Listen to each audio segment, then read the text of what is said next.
기후 환경의 변화와 어려운 경제 상황 속에 몸도 마음도 쌀쌀해지는 요즘 수성구민 여러분 안녕하십니까? 범호 1동 4동 황금 1동 2동 출신 정대현 의원입니다. 자치의정 구현을 위해 애쓰시는 전영태 의장님을 비롯한 선배 동료 의원님, 국민들을 위해 늘 고생하시는 김대건 구청장님과 1200여 명의 공직자 여러분께 감사의 말씀을 드립니다. 본 의원은 지방자치법에 따른 자료 제출 요구권 보장을 촉구하기 위해 이 자리에 섰습니다. 지방자치제는 민주주의의 최고의 학교이며 민주주의 성공에 대한 최고의 보상책이라고 영국의 정치학자 제임스 브라이스가 말하였습니다. 진정한 지방자치의 실현은 지방자치단체와 지방의회에 있다는 뜻입니다. 지방자치의 가장 중요한 것은 지방자치단체와 지방의회 간 균형 유지이며 이를 위해 지방의회와 의원은 집행부를 견제 감시하고 조율하는 역할을 충실히 해야 합니다. 하지만 우리나라의 대부분 지방자치는 강시장, 약의회입니다. 자치단체에 많은 권한과 정보가 있고 의회는 그에 비해 많이 부족한 현실입니다. 본 의원은 10월 초 수성구의 출자 출연 기관인 수성문화재단에 관한 영남일보의 기사를 보고 의문이 들어 자료를 요청하였습니다. 인사채용 및 심사 관련 자료는 개인정보보호법에 따라 제출이 불가능하다는 답변을 받았습니다.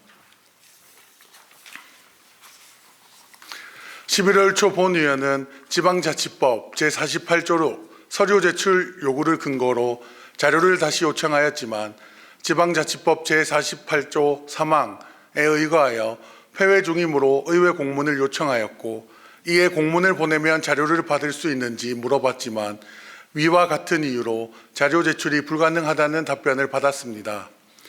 다가오는 행정사무감사 때 자료를 요청하겠다고 하자 지방자치법 시행령 제44조를 근거로 행정사무감사의 범위 중 지방자치단체인 출자 출연기관에 관련된 업무, 회계, 재산으로 한정함으로써 본 의원이 요청한 자료는 제청할 수 없다는 답변을 받았습니다. 그리고 2020년도에 한 판례를 근거로 받았습니다. 본 의원이 담당과 과장, 팀장, 문화재단 담당자와 회의를 통해 개인정보를 제외하고 필기 합격자 3명의 이력서와 심사위원회 항목별 평가 점수에 대한 자료를 요청하였지만 합격자의 이력서와 심사 항목 기준, 최종 점수에 대한 자료만 받았습니다. 이후 상임위원장과 담당과 문화재단 담당자 등과 회의를 통하여 자료 제출에 대한 근거를 설명하고 자료 제출에 대한 항목을 요구하였습니다.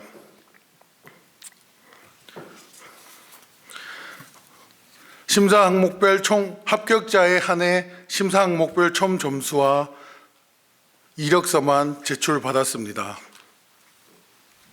이에 집행부의 자료 제출을 거부한 근거에 대한 본 의원의 생각을 말씀드리겠습니다. 첫째, 개인정보보호법에 의거 해당 자료가 제출 불가능하다는 답변에 대해서는 지방의회의 자료 요구권은 지방자치법 제48조에 보장하고 있으며 정보 주체에 불이익이 발생하지 않도록 암호화하여 안정성을 확보한 후 자료를 제출해야 한다고 명시되어 있습니다.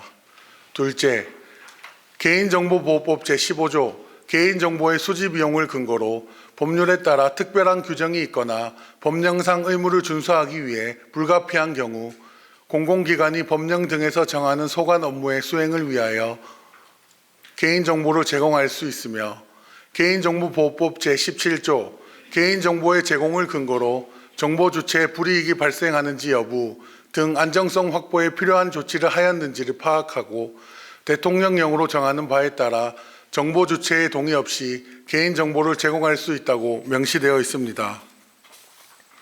셋째, 지방자치단체에 대한 행정사무감사에 대한 범위 중 출자 출연 기간에 관련 업무, 회계 재산으로만 한정하여 실시한다는 답변에 대해서는 수성구의 100% 예산으로 구성 및 운영되고 있으며 채용 시 담당자의 업무가 편성되고 급여 등이 지출되므로 인사 관련 사항도 업무에 속할 수 있으며 수송문화재단 정관 제27조 재단의 경영 상황 및 필요한 사항 등에 관하여 구청장과 구의회 해당 상임위원회가 보고, 검사, 감사를 요청할 때 재단은 이에 응해야 한다는 조항을 근거로 인사 관련 사항도 필요 사항 등에 포함되므로 자료 제출을 요구할 수 있습니다. 넷째, 면접위원 명단 및 면접심사 자료를 공개하지 않았다는 서울행정법원의 2020년 판례에 대해서는 면접에서 탈락한 자가 요청한 것으로 의원이 직접 요구한 사항이 아니므로 이 판례는 현재 상황에 적용되지 않습니다. 작년에도 비슷한 이슈가 발생하여 위와 같은 자료를 요청하였으나 한정적인 범위 내에서 자료만 받았습니다. 이에 다시 한번 자료 요청을 촉구하는 바입니다.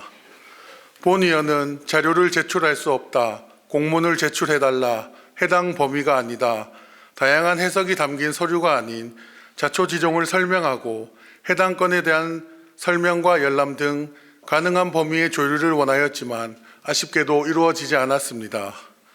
출자 출연 기간에 대한 자료 요청은 반드시 과를 통하여 이루어지고 과에서 재단의 업무를 관리하므로 재단과 의회가 원활히 소통할 수 있도록 담당 과에서는 더욱 신경 써주시기를 부탁드리겠습니다.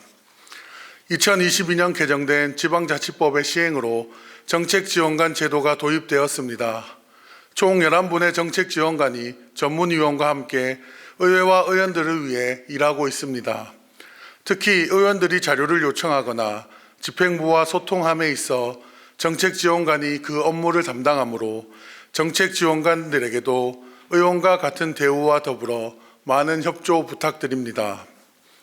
집행부와 의회가 서로 소통하고 협력하여 소송구민들의 삶의 질 향상과 소송구의 발전을 위해 함께할 것을 약속드리며 이상으로 발언을 마치겠습니다.